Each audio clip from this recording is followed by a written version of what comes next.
Salam turdoshlar, Mantlat tarqos tayyorlagan kino va ta'sirat programmamizni ko'rishinglarni qarshi olamiz. Bugun o'zingizlarda bo'ldig'ini DC kinochilik ishlagan taqchiqsi kiyik bo'ldigan, sug'uchisi beliq bo'ldigan Qaltis Arbobning hikoyasi Dengiz podshoyi.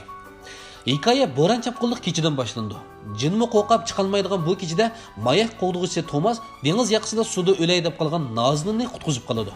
Gerçi ko'ngilda bu jinmidu, odammidu deb o'ylagan bo'lsa-mu, biroq jondan kashmigacha janoga yetkili bo'lmas degan tamsilni o'ylab, u dunyo bu dunyo roziligi bilan bu qizchaqni sun'iy nafaslantirib qutuldirib qoladi.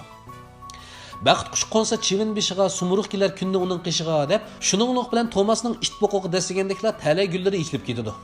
Bu qizchaq dengiz osti podshohga Atlantisdan kelgan ayol podshoh Atlanna bo'lib, uzoq o'tmayla Tomasning ayoliga aylandi. Yana bir mezgil o'tibla, ular balaliqmi bo'ladi. Ular o'g'liga Yasin deb ism qo'ydi. Amaliyot Atlanna ayni chaqda siyosiy to'yilishga qarshi chiqib, quruqliqqa qochib kelgan bo'lib, dengiz ostida yana bir eri bor edi. Shunga Yasin tug'ilib uzun o'tmay, ko'ni eri oxir adam avatib, ayolni tutishga keladi. Gerçi Atlannaning qaltis hünür bo'lsa, biroq hozirgi yo'ldoshining egri hunaridan xabar bo'lmag'achqa, xotinning obdini erini qo'g'daydi, dehqonning obdini yerini yedib, yo'ldoshi bilan bolasini qo'g'dab qilish uchun dengizga qaytishga ma'qul bo'ladi. Atlanna dengizga qaytib, dengiz osti podshohlikka qo'g'dug'uchi atirtining boshlig'i bilan rasmiy turda er-xotin bo'lib, bir Medozga bosh qo'ydi. Shundaqla ham Abubakrin tug'di. Abubakr Qur'onga yetib uzun o'tmay opasini o'ldi deb chaqirib, dengizga podshoh bo'ladi. Yana quruqliqda aksi Yasinni haramdan bo'lgan deb qarab, uni o'ltirib dengizga qon qilmoqchi bo'ladi. Yasinmi bu jarayonda kichik boladan erkak aylangan bo'lib, opasining qaltis hunariga varislik qiladi. Biroq quruqliqda bu hunarni ishlatgandek fursat bo'lmaydi. Su ostidagi Abubakr quruqliqdagi barliq odamlarni o'zining uyini serib supurdigan kishining uyiga qiqirib tukurgan namartlar deb nafratlanadi. Chunki shu odamlar sababli dengizning ekologik tamponligining buzilib ketganligi rost edi. Shunga u armiya tashkillab quruqliqqa jang e'lon qiladi. Dengiz osti podshohligi Zibilning malikasi shundaqla Abubakrning bo'lg'usi ayoli bu bir maydon jangni to'sib qolmoqchi bo'lib, quruqliqqa chiqib Yasinni izlab keladi.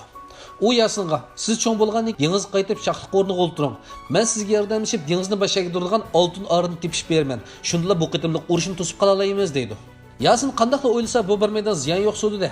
Shunga u buldu debla oltin arini tepishga qotilib ketadi. Yasin va Malika elqi qutining sirrini tepish uchun aeroplanga o'ltirib taklamakan qumliqidagi ko'ni qochqin davlatga yetib keladi. Bu yer allaburun tashlandiq shahliqqa aylangan bo'lib, ikkilan bu joyda Atlantis imperatori qoldirgan sillentisini ko'rdi. İmparator lentida ularni dunyoning o'qitidagi dengiz markaziga berib, oltin arini topsalar, dengizdagi barliq mavjudotni bosh egdira oladiganligini aytdi. Ondan ular yana bir tilak botlikisining boyliq izlash xaritasini bayqaydi.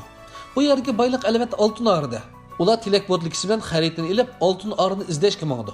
Ammo Abubakr kelsak, u albatta buninglik bilan bo'lqinmaydi. U insonlar orasidagi Yasin bilan adovati bor Qaramtulni uni tutishga saladi. Qaramtulning dadasini Yasin o'ltirayotgan bo'lg'achqa, u bu ishni jonpidorlik bilan bajarib keltirishga qasam ichdi.